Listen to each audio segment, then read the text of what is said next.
This attitude of gratitude and thanksgiving is really important. It's essential, actually. So you want to feel this thanksgiving deeply and feel the beauty of the fact of what you're asking for will take place, will manifest. You know this to be true, and you express this knowledge through gratitude, joy, and peace.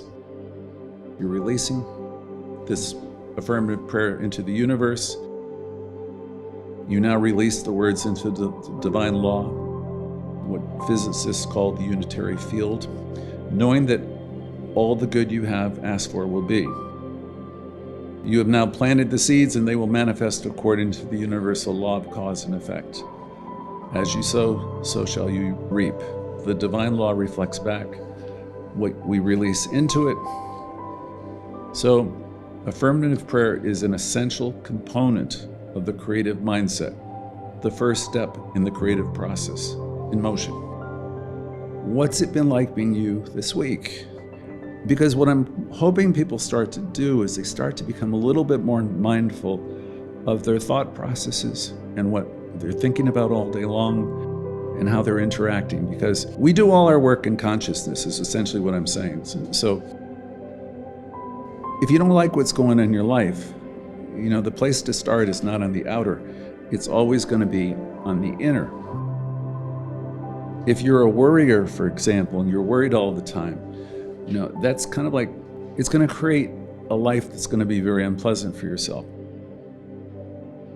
You might want to pay attention if you're always worrying, because if you are, there's things you can do about it. We teach you, again, affirmations and denials.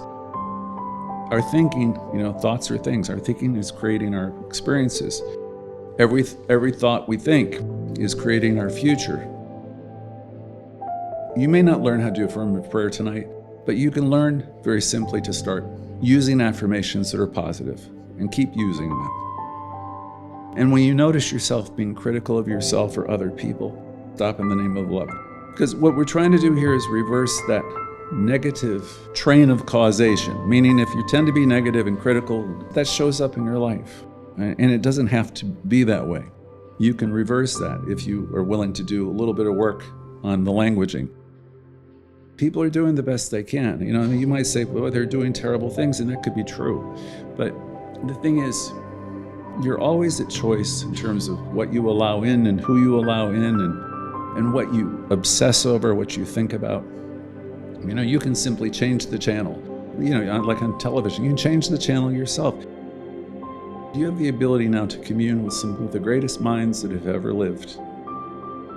You don't just have to watch junk. You don't have to watch news. It's always bad. We're here for a brief time, like a blip of time, in terms of years. And what do you want to put your attention on? Because if you think about hitching your wagon to the stars or thinking of yourself in expansive ways, as Emerson was suggesting, you'll walk right into those life experiences if you put your time, your attention, your heart on positive thoughts, positive things, and you learn to shift that conversation around you. Because the conversation you're having always is with you. So you want to be mindful, not to judge. You need to realize people are doing the best they can. And you want to give them a break in the same way you want to give yourself a break.